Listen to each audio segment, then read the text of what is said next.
Bueno, Dios nos ha dado la oportunidad esta mañana de continuar con esta serie que ya hace algunos meses, en las oportunidades que cada uno de nosotros tiene, en las ausencias del pastor cuando él está sirviendo al Señor en otras congregaciones, como en esta oportunidad, tenemos la oportunidad y la bendición de poder compartir la palabra. Como ustedes saben, si han estado visitando la iglesia por un periodo de tiempo, hemos estado compartiendo una serie sobre el mensaje del Señor Jesucristo a las 7 iglesias de Asia Menor. Y ya hemos transitado un trecho importante y hoy nos disponemos a visitar la quinta ciudad o la quinta iglesia a la cual el Señor les escribe. Si usted forma parte de los grupos de WhatsApp, posiblemente ya sabe hacia dónde nos dirigimos. Entonces yo quiero invitarles al libro de Apocalipsis capítulo 3, y vamos a estar compartiendo desde el versículo 1 al 6, y en esta ocasión vamos a tener la oportunidad de compartir sobre la iglesia de Sardis.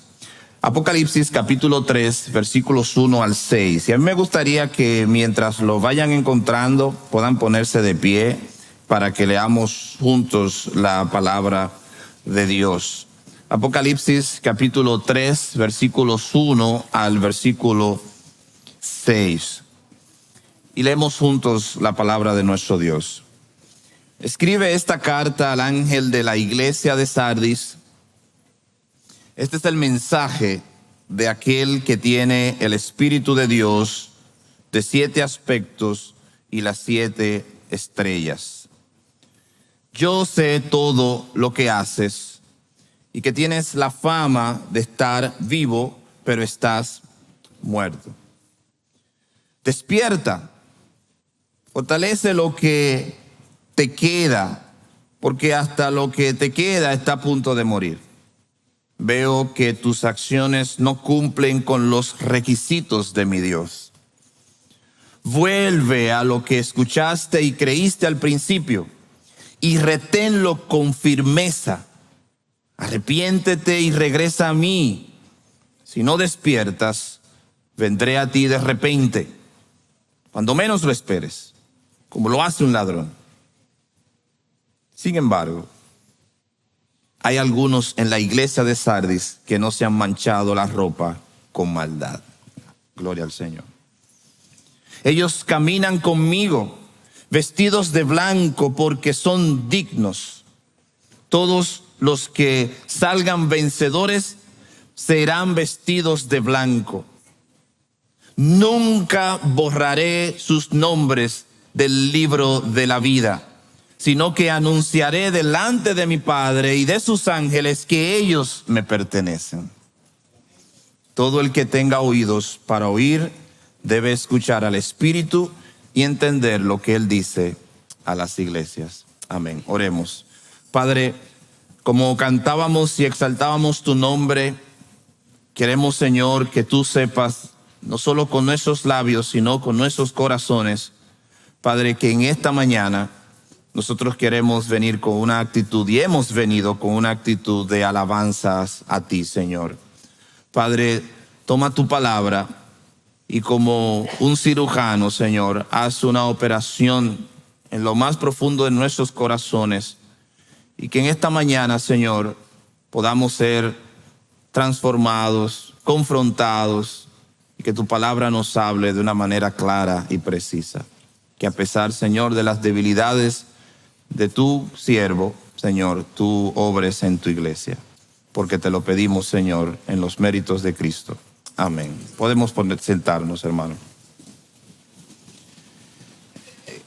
Caminar por las cartas, por estas cortas epístolas, es un reto, porque, como hemos dicho en otros momentos, uno no puede decir lo que la Biblia no dice. Uno tiene que decir lo que la Biblia dice. Y regularmente hay personas que no tienen mucho tiempo en la iglesia, sea esta o cualquiera, Y cuando el Señor habla a sus vidas por medio del pastor o del predicador que ese día esté, las personas inmediatamente comienzan a pensar, ¿quién le habló de mí a esta persona? Y comenzamos a hacer conjeturas. Quizás fue la persona que me invitó. Él le habló de mi vida y de las cosas que yo estoy atravesando al pastor, y por eso él en el sermón está hablando de mí. Y puede ser que haya casos de personas por allí, llamadas predicadores, que usan todo tipo de información para su ventaja en el sermón. Pero usted sabe, desde el pastor Otto hasta cada una de las personas que predica aquí, tratamos y nos esforzamos de que esa no sea una realidad. De manera que cuando el Señor le esté diciendo algo, tenga por seguro que nadie nos ha dicho nada. Es el Señor hablando a nuestros corazones. ¿Por qué lo digo? Porque estamos frente a una carta difícil. Estamos frente a un mensaje que recibe una iglesia que en comparación a las demás, sin duda, es un mensaje muy confrontador. Y a mí me gustaría ubicarlos, ya que hace algunas semanas que estuvimos hablando. Y fije sus ojos conmigo. Nosotros en la primera entrega hablamos de la iglesia de Éfeso. Y uno de los aspectos que a veces olvidamos es que si usted se fija en cada una de las epístolas, en esta breve epístola, cada una de ellas termina, no es con una recriminación hacia la iglesia, sino más bien con una exhortación. Es decir, pudiera quedarse en nosotros la idea que el mensaje del Señor a las iglesias es simplemente para ver lo negativo que había en ellas. Y si eso es lo que usted piensa, ha perdido de vista la razón de esta serie. Por ejemplo, la iglesia de Éfeso, la conocimos como una iglesia fiel y celosa doctrinalmente, pero que era débil en su amor y su dedicación al Señor. Y lo vimos. Pero si usted va al versículo 7 del capítulo 2, ¿cuál fue el llamado que Dios hizo a esta iglesia? Bueno, Él les dijo, todo el que tenga oídos para oír, debe escuchar al Espíritu y entender lo que Él dice a las iglesias. A todos los que salgan vencedores, les daré del fruto del árbol de la vida que está en el paraíso de Dios. Hermoso. Es una invitación a la comunión con Dios. Sí, en medio de la crítica que Cristo puede hacer de toda iglesia, Él termina con una invitación. Pero ¿qué tal la iglesia de Esmirna? Una iglesia pobre exteriormente, como vimos en el momento, pero rica en su interior, que a pesar del sufrimiento se mantuvo fiel hasta el final. ¿Cuál fue el llamado que Dios le hizo en el versículo 11 del capítulo 2? Todo el que tenga oídos para oír debe escuchar al Espíritu y entender lo que Él dice a las iglesias. Los que salgan vencedores no sufrirán daño de la segunda muerte. La iglesia de Pérgamo, una iglesia fiel pero permisiva. Permitía que falsos maestros enseñaran a la iglesia y la desviaran del camino de Dios. Pero en el versículo 17, Cristo termina con un llamado hermoso a la iglesia. Todo el que tenga oídos para oír debe escuchar al Espíritu y entender lo que Él dice a las iglesias. A todos los que salgan vencedores les daré del maná que ha sido escondido en el cielo, y le daré a cada uno una piedra blanca. Y en la piedra estará grabado un nombre nuevo que nadie comprende aparte de aquel que lo recibe. Promesas del Señor. Y finalmente, en la última entrega, vimos en la iglesia de Tiatira. Esta era una iglesia del ejemplo de la paciencia de Dios. En Éfeso había mucho celo por la ortodoxia, pero poco amor. En Tiatira había mucha actividad de fe y amor, pero insuficiente celo por la disciplina y la doctrina. ¿Qué Dios llamó a hacer esta iglesia? En el versículo 26 del capítulo 2. A todos los que salgan vencedores y me obedezcan hasta el final, les daré autoridad sobre todas las naciones. Gobernarán las naciones con vara de hierro y las harán pedazos como si fueran ollas de barro. Tendrán la misma autoridad que yo recibí de mi Padre, y también les daré la estrella de la mañana. Amén. Es decir, hay palabras fuertes de nuestro Señor, pero hermanos, si hemos caminado con cuidado, y yo creo que sí, hemos visto que cada epístola, cada carta, cada mensaje termina con este llamado, esta invitación de Cristo para que la iglesia entienda que cualquier crítica o señalamiento que el Señor Jesús hace a la iglesia, lo está haciendo por amor a ella. No para su propia destrucción, sino por amor a la iglesia. Por eso cuando vemos estos últimos mensajes al final de cada epístola, nos damos cuenta que cada iglesia recibió su llamado de atención, pero al mismo tiempo y de la misma manera recibieron palabras de aliento y de ánimo. Y quise repasar esto porque en esta mañana vamos a entrar a una de las iglesias cuyo mensaje es más confrontador. En esta iglesia, como acabamos de leer, no hay un reconocimiento de algo bueno en contraste con algo malo. Simplemente se llama a esta iglesia la iglesia muerta. Y como hemos dicho en otros momentos, cada una de estas iglesias no necesariamente representa una iglesia local en esta generación o en cualquier generación de la historia de la iglesia, sino más bien que son patrones y actitudes y acciones que ellos hacían y vivían, que ahora Cristo nos las ha dejado a nosotros para que si de alguna manera estamos en la misma condición, aprendamos cómo salir y cómo crecer en el Señor. Es decir, aquí no hay una radiografía literal de que esto es la semejanza a esta iglesia X, sino más bien que es la descripción general de la condición en la que pueden llegar las iglesias si no están en comunión con Dios.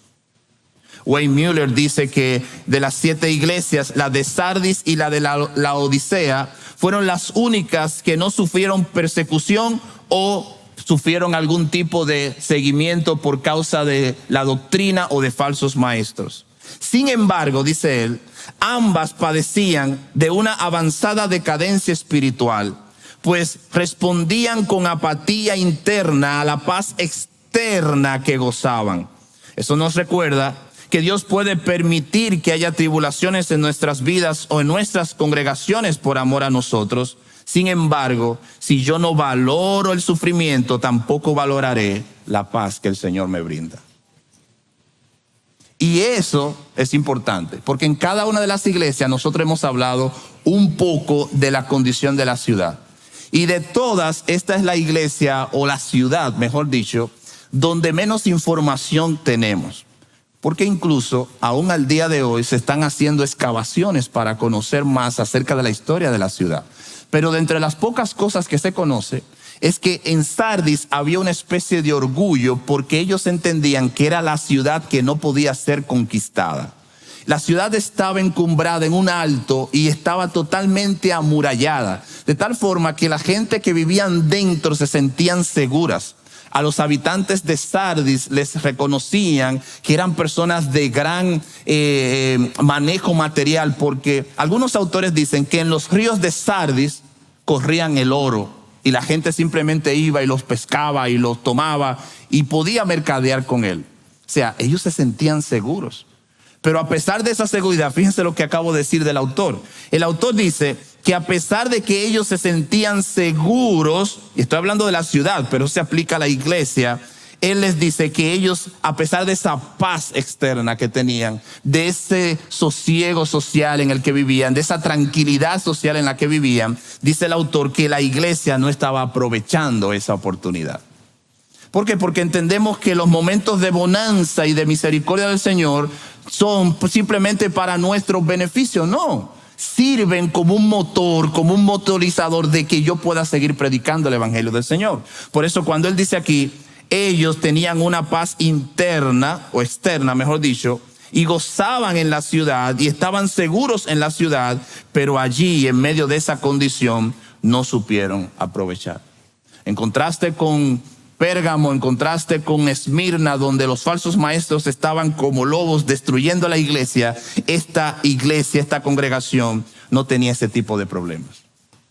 Y es cuando nos preguntamos, ¿realmente son malos los momentos, los sufrimientos y las calamidades? ¿Realmente nosotros deberíamos despreciar las situaciones difíciles que nos pasan en la vida? Bueno, cuando nosotros vemos la historia de la iglesia, y la historia de hombres y mujeres de Dios, es muy evidente cómo el sufrimiento y cómo las calamidades han producido una fe fuerte, sincera, honesta y real. Ellos estaban en aquella ciudad, esta gran ciudad, reconocida. En su momento llegó a ser una de las ciudades más importantes, una ciudad amurallada. Pero póngase a pensar por un momento, esta gente debía vivir dentro de la ciudad, esta gente debía vivir dentro de las murallas, porque salir de ellas de manera constante representaba un peligro. Es tanto así que hay historias de que las dos conquistas que estuvo Sardis fueron porque espías de otras ciudades vieron cómo los soldados de la ciudad tenían lugares de escape secretos. Entonces habían espías que dijeron, pero ya encontramos la manera de entrar a la ciudad. Y una vez se cuenta que un soldado dejó caer su casco desde lo alto de la muralla, y un soldado opositor del enemigo se dio cuenta que el soldado, sin traspasar la muralla, pudo tomar el casco y ponérselo otra vez. Él pensó, por algún lugar tuvo que haber bajado. Entonces encontraron la entrada secreta para entrar a la ciudad. Y esa fue una de las ocasiones en que la ciudad fue conquistada. Pero ¿qué sucede? Ellos se sentían seguros allí dentro. Se sentían protegidos, se sentían con todo lo necesario. Pero dentro de esa protección y dentro de esa paz que ellos sentían, estaba creciendo la corrupción, estaba creciendo el pecado, estaba creciendo la falsedad. Y fue lo que pasó hacia el siglo II y siglo III, cuando comenzaron a surgir los monasterios, por ejemplo. Muchos de estos grupos que se quisieron separar porque la iglesia estaba siendo corrompida, y querían mantener la santidad y la piedad al Señor, y comenzaron a irse a las montañas y comenzaron a crear monasterios y órdenes que comenzaron a vivir de una manera separada del resto. Y comenzaron a crear grupos donde ellos oraban diariamente, leían las escrituras, mantenían una vida tranquila y sosegada. Sin embargo, cuando uno lee con mucho detenimiento, muchos de estos grupos entraron en acciones y historias aberrantes de pecado, porque ellos olvidaron un principio muy importante en la Biblia. Por más que tú quieras alejarte del pecado, el pecado está en nosotros. Yo no puedo irme a una montaña de nuestro país y decir, voy a vivir aquí como un cristiano alejado de las tentaciones del mundo, porque las tentaciones te las estás llevando contigo. Los hermanos de Sardis entendían, estamos seguros, esto es una iglesia buena. Incluso el versículo 1 que acabamos de leer, el capítulo 3, pongan sus ojos allí, y estoy leyendo, no lo dije al principio, en la Nueva Traducción Viviente, por conveniencia de la traducción. Dice que la fama, el nombre de la iglesia de Sardis, o sea, su fama y su nombre era de estar viva. Ellos en esa ciudad amurallada y con toda la confianza social y política que tenían, allí nadie podía hacerle daño. Pero, hermanos, eso fue lo que ellos realmente en esa ocasión necesitaban. Porque como hemos escuchado muchas veces al pastor desde este púlpito decir, el crecimiento de la iglesia de manera histórica siempre ha venido en momentos de dificultad y de persecución. La iglesia estaba bien, pero dice el Señor que cuando Él le hizo su examen, ahora volvemos al texto, yo sé todo lo que haces y que tienes la fama de estar viva, pero estás muerto. Son duras palabras. Y créanme que al leerlas, si usted tiene al Espíritu Santo del Señor, no hay forma de que usted quede intacto. No hay forma. Porque ya sea que usted esté viviendo una vida cristiana según sus preceptos correctamente, lo cual no negamos, aquí hay de todos y para todos. Es decir, la condición espiritual que tenía esta iglesia es un llamado de atención, es una advertencia. Es el lugar donde nosotros no debemos llegar. Es el punto, es el estado espiritual del cual siempre advertimos que no debemos estar. Esta iglesia representa el lugar donde el Señor no quería que llegara ni la iglesia de Éfeso, ni la iglesia de Esmirna, ni la iglesia de Pérgamo, ni de la Odisea, etc. Es esta la condición. Son estas las palabras que no quisiéramos escuchar del Señor. Es esta la condición que domingo tras domingo cualquiera que predica aquí o que enseña la palabra advierte. Porque esto es una condición hasta cierto punto irreversible. Digo hasta cierto punto. Es decir, cuando el Señor dice, versículo 1, o versículo 1, perdón. Yo sé todo lo que haces y que tienes la fama de estar vivo, pero estás muerto. Eso es una noticia desgarradora. Eso es cuando vas al hospital y te dan la noticia de que tienes una enfermedad terminal. Esto es terrible. Todo tu mundo se desmorona. O sea, todo el tiempo y todas las cosas que hiciste comienzan entonces a no tener sentido. Y comienzas a decir, pero ¿será verdad? ¿Soy yo o no soy yo? Comienza tu vida a ser confrontada. Pero esta es la condición. Esta es la realidad. Esto es lo que indica lo que nosotros no queremos de ninguna manera llegar a ser. La descripción de la iglesia de Sardis es el perfecto ejemplo de donde no debes llegar. El ejemplo de esta iglesia, la condición espiritual de esta iglesia es lo que debes evitar a toda costa llegar a ser. Porque si llegas a estar en esta condición, siempre hay esperanza, siempre hay gracia, siempre hay misericordia. Pero necesitamos reavivarte y necesitamos despertar. Y a propósito de eso, si van conmigo al versículo 2, yo usé la Nueva Traducción Viviente porque esta traducción usa una palabra que significa despierta. En sus versiones, las versiones que ustedes probablemente tengan a la mano, usan la palabra mantenerte vivo, mantenerte activo o mantenerte velando. Pero es la misma idea.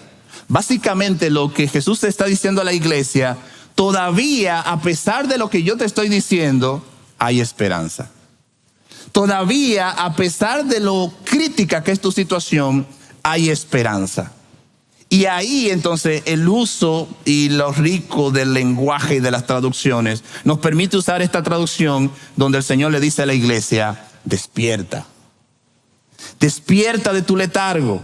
Pero esta condición de avivamiento y de despertar no es algo nuevo. Si usted ha estudiado un poco la historia de la iglesia, se habrá dado cuenta que en la historia de la iglesia han habido momentos muy importantes y que son llamados avivamientos, despertares, restauraciones, etc. Y estos momentos son descritos así porque en un periodo de tiempo X, la iglesia que estaba en una condición social difícil o espiritualmente también, no revivía. Por ejemplo, cuando hablamos en los 1700, en esas comunidades británicas en Estados Unidos que vinieron desde Inglaterra y se asentaron en toda la parte este de Estados Unidos allí para buscar libertad de la persecución religiosa que estaban sufriendo en Europa. Ellos llegaron a Estados Unidos o la América en ese sentido y ellos comenzaron a crear esa fe genuina, comenzaron a restaurar la oración, comenzaron a restaurar el estudio de la palabra, querían vivir la fe que habían conocido en Europa. Pero al poco tiempo, este inmenso país comenzó a darle frutos, comenzó a dar prosperidad. Y muchas de estas familias comenzaron a olvidarse de Dios. Hasta tal punto que llegó un momento en que las iglesias que estaban establecidas debieron hacer un pacto. Y escuche bien esto, qué interesante. Y este pacto se llamaba el pacto de mitad de camino, que describía que si tú eres un cristiano pero no estás viviendo bien, como quiera te aceptamos como miembro de la iglesia. Porque la corrupción era tan profunda que los pastores estaban perdiendo gente, las iglesias estaban vacías. Y lo que hicieron los pastores fue hacer un pacto con los hermanos que tenían más o menos una vida cristiana ahí y hacer un pacto, así se llamaba, de medio camino. ¿Usted se imagina eso? Es como decir, tú sabemos lo que tú haces, pero vamos a darte una oportunidad, un chance. Y como quiera, te recibimos como miembro de la iglesia. Ajá, a pesar de que yo hice esto, sí, no te apures, vamos a buscarle la vuelta. En este contexto, En esta realidad se da lo que se conoce el primer despertar de la iglesia.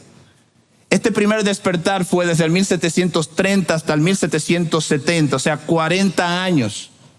Y en este despertar, hombres como John Whitfield, Wesley y Edwards jugaron un papel importante, porque dentro de la corrupción que estaba viviendo la iglesia de manera generalizada, estos hombres comenzaron a predicar nuevamente del evangelio de Jesucristo. Y comenzaron a decirle a la iglesia: debemos buscar la santidad, debemos buscar la oración, debemos buscar el estudio de la palabra de Dios. Y se opusieron a iniciativas como esta de estos pactos de medio camino. Whitfield, Wesley y Jonathan Edwards lideraron lo que se conoció como la primer gran avivamiento, el primer gran despertar de la iglesia. Y yo creo que cuando nosotros leemos la iglesia de Sardis, lo que el Señor está demandando de la iglesia es que haya un avivamiento. Lo que el Señor está demandando de la iglesia de Sardis es que haya un despertar. Y este despertar puede ser generalizado a la iglesia, pero este despertar puede ser individual. Puede ser que en este lugar, en este momento, haya personas que necesiten ese avivamiento. Puede ser que haya personas que necesiten ese despertar. Y la invitación del Señor está clara allí. Su evangelio siempre es capaz de despertar a los muertos para traerlos a la vida. Nunca estamos tan perdidos que el Señor no puede encontrarnos. Despierta, dice el texto. Sin embargo, yo quiero invitarles a un texto. Está en Nehemías capítulo 8. Y yo quiero invitar a la iglesia a ir conmigo allí. Nehemías capítulo 8 probablemente puede ser considerado el primer gran avivamiento que tenemos en las Escrituras. En una etapa del pueblo hebreo, el pueblo hebreo estaba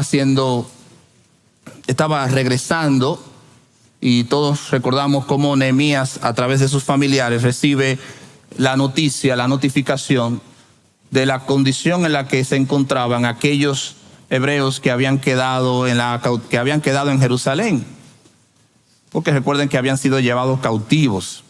Y ya habían habido algunos movimientos de regreso con Zorobabel y con el mismo Esdras, pero es con Nehemías donde el pueblo encuentra nuevamente su esplendor. Dios le permite a Nehemías, por su gracia, reconstruir los muros de Jerusalén. La ciudad comienza a tener su esplendor nuevamente. Y cuando todo esto sucede algo impresionante. Nehemías capítulo 8. Y se juntó todo el pueblo como un solo hombre en la plaza que está delante de la puerta de las aguas. Y dijeron a Esdras el escriba que trajese el libro de la ley de Moisés, la cual Jehová había dado a Israel. Y el sacerdote Esdras trajo la ley delante de la congregación, así de hombres como de mujeres y de todos los que podían entender, el primer día del mes séptimo. Y leyó en el libro delante de la plaza que está delante de la puerta de las aguas, desde el alba hasta el mediodía, en presencia de hombres y mujeres y de todos los que podían entender. Y los oídos de todo el pueblo estaban atentos al libro de la ley. Y el escriba Esdras estaba sobre un púlpito de madera que habían hecho para ellos, o para ello. Y junto a él estaban Matatías, estaba Sema, estaba Anías, estaba Urías, estaba Hilcías, estaba Masías a su mano derecha, y a su mano izquierda estaban Pedaías, Misael, Malquías, Asún, Asbadana, Zacarías y Mesulán. Abrió pues Esdras el libro a ojos de todo el pueblo, porque estaba más alto que todo el pueblo. Y cuando lo abrió, todo el pueblo estuvo atento. Bendijo entonces Esdras a Jehová, Dios grande, y todo el pueblo respondió: amén, amén, alzando sus manos, y se humillaron y adoraron a Jehová inclinados a tierra. Y los levitas, Jesúa, Baní, Serebías, Jamín, Acub, Sebatai, Odías, Masaías, Kelita, Azarías, Josabet, Anán y Pelaía, hacían entender al pueblo la ley. Y el pueblo estaba atento en su lugar y leían en el libro de la ley de Dios claramente. y ponían el sentido de modo que entendiesen la lectura. Y Nehemías el gobernador y el sacerdote Esdras, escriba, y los levitas que hacían entender al pueblo, dijeron a todo el pueblo: día santo es a Jehová nuestro Dios. No os entristezcáis, ni lloréis, porque todo el pueblo lloraba oyendo las palabras de la ley. Luego les dijo: id, comed grosuras y bebed vino, y enviad porciones a los que no tienen nada preparado, porque día santo es a nuestro Señor. No os entristezcáis, porque el gozo de Jehová es vuestra fortaleza. Amén, amén. Esto es un avivamiento. No estamos hablando de individuos. En la historia de la iglesia el término no es bíblico, el término más bien es teológico, histórico. Es la descripción de ciertos eventos que ocurren en un espacio de tiempo, en un lugar determinado, que traen una nueva fuerza, un nuevo mover, una nueva visión, algo fresco a la iglesia. Y esto no solamente bendice a la iglesia de Cristo, sino que bendice a todos los que allí están. Por eso cuando hablamos de la influencia de la iglesia y el crecimiento de la iglesia, eso no puede ser visto alejado de la sociedad. Porque una iglesia fuerte, santa y devota a Dios producirá una mejor sociedad. Y a veces olvidamos que la transformación empieza por la casa. No empieza en el exterior. Los hermanos de Sardis pensaban totalmente distinto.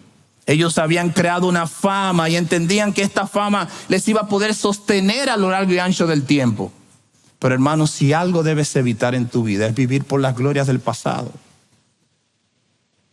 ¿Te fue bien ayer? Gloria al Señor. Prepárate porque debe irte mejor hoy. ¿Hiciste algo grande para Dios en el pasado? Gloria al Señor. No creas que eso es suficiente carga para el resto de tu vida. Necesitas estar constantemente con Dios.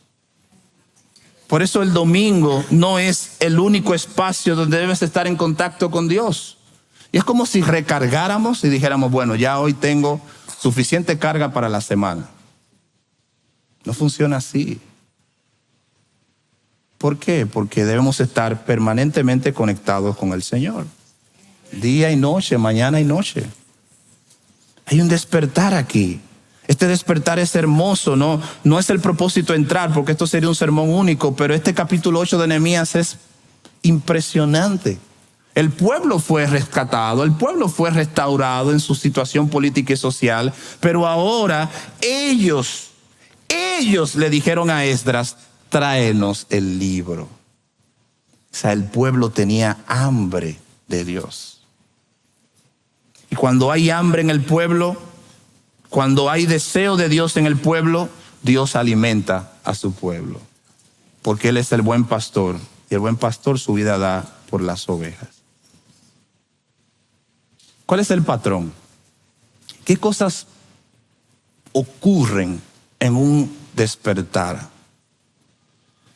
Para eso, yo quiero citar a J.I. Packer, y yo me gustaría que usted escuche lo que este hermano, este siervo de Dios, dice a propósito en un ensayo titulado La gloria de Dios y el renacimiento de la religión. Preste atención a esto. Él dice: el avivamiento es Dios tocando las mentes y los corazones de una manera impactante, devastadora y exaltadora, para atraerlos hacia sí mismos mediante una obra de adentro hacia afuera, en lugar de hacerlo de afuera hacia adentro.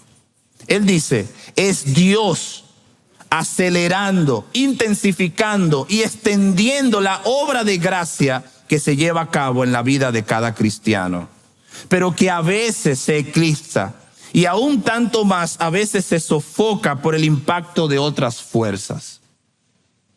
En un avivamiento es el Espíritu Santo que sensibiliza las almas a las realidades divinas y genera así respuestas profundas a Dios en forma de fe y arrepentimiento, alabanza y oración, amor y alegría, obras de benevolencia y servicio e iniciativas de alcance y de compartir el evangelio. Cierro la cita. Eso es un avivamiento. Pero ¿cuáles son las características que puede tener un avivamiento, ya sea general o local en mi vida? El mismo Packer dice lo siguiente: en un avivamiento ocurren algunas cosas. Número uno, Dios desciende. Dios se establece en la vida de esa persona o de la iglesia. Dios se hace visible. Número dos, la palabra de Dios penetra, como en Nehemías capítulo 8, tiene más sentido, más sabor, la quiero, la deseo. Número tres, el pecado del hombre es visto. Dios saca a relucir el pecado para traer transformación. Por eso en las iglesias, primero Dios le llama la atención sobre su pecado, porque Dios quiere restaurar sus vidas. Número cuatro, en una restauración, un avivamiento, un despertar, la cruz de Cristo es valorada. El cambio es profundo. El amor brota entre los hermanos. La alegría llena los corazones de la gente. Cada iglesia se convierte en sí misma, es decir, se convierte en el pueblo de la presencia divina, en un sentido experiencial, en un sentido divino. En un avivamiento, los perdidos son salvados. Y por último, Satanás sigue su ritmo. Es decir, él no tiene cabida en el momento en que Dios visita la vida de una persona o la vida de una iglesia. Esto debería estar ocurriendo en nuestras vidas de manera individual.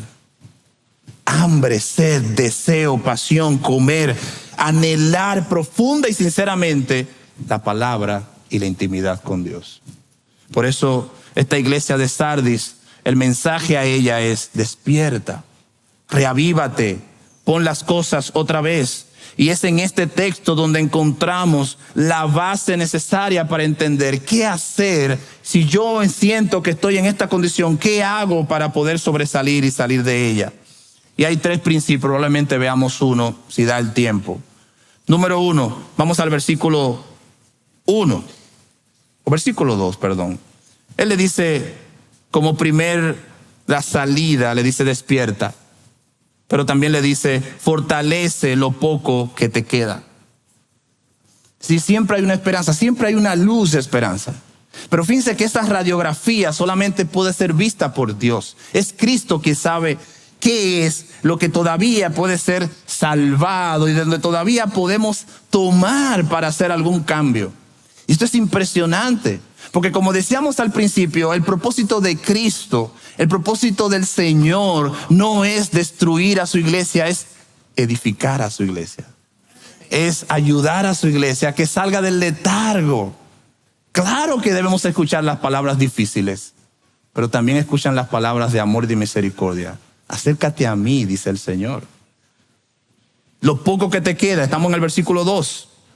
Primer paso, fortalece, mi hermano y mi hermana que me estás escuchando en esta mañana. Fortalece lo que tienes.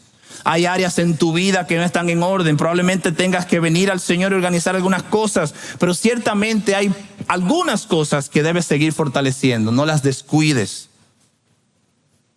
La palabra despertar significa permanecer despierto. Es la misma expresión que el Señor usó cuando habló de la parábola de las 10 vírgenes, ¿se acuerdan? Algunas tenían sus lámparas llenas de aceite y otras no. Y cuando vino el novio, ¿qué pasó? Se quedaron, porque no estaban despiertas. La palabra despierta aquí evidentemente no lo está invitando a usted a que no duerma en la madrugada. El pastor dijo que no durmiéramos, que nos mantuviéramos despiertos con los ojos así. Es una condición espiritual. Mantente alerta, despierta, mantente activo, no te descuides. ¿Crees que lo que hiciste es suficiente? No, todavía hay muchas cosas por hacer. Es una invitación a recordarnos que no podemos vivir de las glorias del pasado, sino que de la única gloria que debemos vivir es de la gloria de Cristo en la cruz del Calvario. Es de la única gloria que debes llenarte y sentirse satisfecho. Porque si vives tus propias glorias, entonces no tendrás suficiente combustible para llegar hasta la vida eterna. Primero, versículo 2. fortalece lo poco que te queda. Es decir, ¿qué era en la iglesia de Sardis lo poco que le quedaba? Vamos a verlo. Vayan conmigo al capítulo 3 otra vez. ¿Qué era lo poco? ¿Qué es lo que Jesús dice que le quedaba? Versículo 4. Sin embargo, hay algunos en la iglesia de Sardis que no se han manchado la ropa con maldad. Es decir, Jesús reconoce que dentro de la iglesia todavía habían personas que habían mantenido el camino de la pureza, de la integridad, de la búsqueda del Señor sinceramente. Entonces Él le dice, hay una situación, pero no quiero que descuides a ti, mi hermano, mi hermana, que estás viviendo para la gloria del Señor, no te descuides. Es como que dijéramos, bueno, todo eso que están diciendo no es para mí, ya empezaste a descuidarte. Porque aunque estés bien, el apóstol Pablo dice, el que piense estar firme, mire que no caiga. Claro, si estás bien, gloria al Señor. Si estás bien, la palabra de Dios te invita a ayudar al que está mal, a orar por el que está débil, a buscar a aquel que está un poco frío e invitarlo a despertar. Y ir en la madrugada y moverle en la cama y decirle, despiértate. Porque si estás bien por la gracia de Dios, no por tu propio esfuerzo. Número 1, fortalece lo poco que te queda. Hay áreas en tu vida en las que entiendes honestamente, haciendo un examen personal de que estás bien, sigue haciéndolo bien. Como fue la amonestación de nuestro Señor Jesucristo a los fariseos. Es que ustedes diezman y hacen esto, aquello, y lo hacen bien. El problema es que han descuidado otras cosas como la misericordia y el amor. Entonces, sí, yo lo estoy haciendo bien en esto. Bueno, pues yo te invito a que sigas haciendo bien y añadas aquello que no estás haciendo bien. ¿Qué cosas ellos debían seguir fortaleciendo? Versículo 4, debían seguir fortaleciendo la vida de aquellos hermanos que estaban caminando bien. Y lo que esto quiere decir es que siempre en la iglesia podemos trazar y podemos ver bíblicamente incluso que siempre hay un remanente. Ese remanente no es especial en sí mismo por ser remanente. Ese remanente son personas que han puesto en práctica los principios de Dios y han visto los beneficios, como el Señor está reconociendo aquí. Lo que este versículo 4 dice es que hay un remanente en la iglesia de Sardis. Y el Señor está reconociendo que no todo está perdido. Y el Señor está reconociendo que si se lo está diciendo ahora es porque ellos tienen la oportunidad, tienen el tiempo, tienen las condiciones para despertar. Porque eso es un mensaje bien confrontador. Esto es un mensaje difícil de compartir. Esto es un mensaje difícil de analizar. Es una condición casi, como le decía, irreversible. Pero el Señor muestra su misericordia diciéndoles todavía hay esperanza. ¿Por qué? Porque la gente puede venir a la iglesia. Quizá hay gente aquí en la iglesia que digan, bueno, yo vine a la iglesia, pero mi condición es insalvable. En el nombre de Cristo el evangelio puede salvarte. Eso no es verdad. Siempre hay esperanza para el que cree en el Señor y pone su fe en Él. Aquí hay decenas de ejemplos que pueden darnos a nosotros una idea de eso. Hombres y mujeres en las Escrituras con vidas ciertamente un poco reprochables, pero al encontrarse con el Señor fueron transformados. Y eso puede pasar en cualquier época de la historia de la iglesia.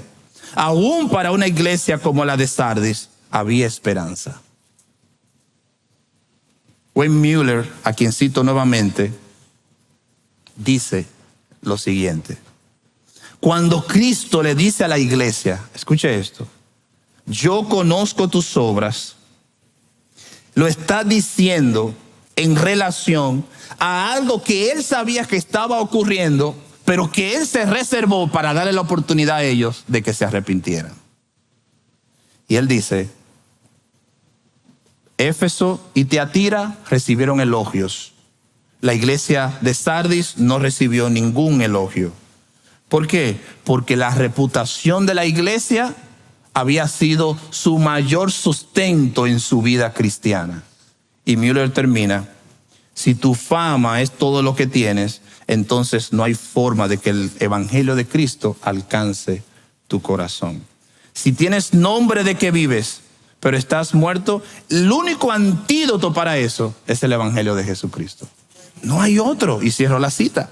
Aún para esta iglesia, aún para la iglesia de Sardis, la condición es la misma. El Evangelio es capaz de revivir al muerto en cualquier condición en la que se encuentre, porque el Evangelio es poderoso para salvar a nosotros. El único y verdadero Evangelio es el de Cristo. El único y verdadero Evangelio que salva es el que el Señor nos produce y nos da a nosotros. Y yo quisiera ir a un texto más antes de finalizar. Romanos capítulo 16. Vayan conmigo allí, mis hermanos. Capítulo 1, versículo 16. Un texto conocido, pero quiero citar algo brevemente. Cuando hablamos del Evangelio, no hablamos de una retórica. No hablamos de una idea que se ha formado y que ha venido a tener sentido. El Evangelio no es simplemente lo que usamos como ancla para que la gente se quede en la iglesia. El Evangelio no es el entretenimiento que puede haber en la iglesia local. El Evangelio es algo mucho mayor, con mucho más peso, con mucha más importancia. Y dice Romanos 1:16 que el Evangelio es poder de Dios. O sea, tú eres cristiano y tú crees que hoy te estamos describiendo al pie de la letra, gloria al Señor. Pero si eres cristiano y te has sentido identificado al pie de la letra, también identifícate con esto. Ven a mí en arrepentimiento, dice el Señor, y yo te recibiré. Eso fue a la iglesia de Esmirna. Es decir, iglesia, todavía hay esperanza. Todavía el Evangelio tiene poder. Si tú, como los grandes avivamientos de la época, de la historia de la iglesia, has escuchado y entendido lo que Dios quiere decirte a ti ahí en la intimidad de donde estás sentado, no rehúses escuchar, no deseches lo que Dios en este momento te está diciendo. Esa voz que dice no es para ti, sí es para ti. Porque el Evangelio solamente trabaja cuando hay un corazón arrepentido. Pero el Evangelio es poder de Dios para salvación. Dos últimos, termino. Vuelve, versículo 3. Vuelve, mi hermano y mi hermana, a lo que escuchaste y creíste al principio. Y por último, arrepiéntete y regresa a mí. Todo avivamiento en la historia de la iglesia empezó con un arrepentimiento. Este puede ser personal, este puede ser colectivo, pero todo aquel que reconoce su pecado delante de Cristo, el único camino para salir de esa condición es el arrepentimiento. Gloria a Dios por la iglesia de Sardis, porque a veces no decimos las cosas difíciles, sino que nos gusta mantener nuestra conciencia entretenida. Pero la realidad es que si estás muerto, hay vida en Cristo.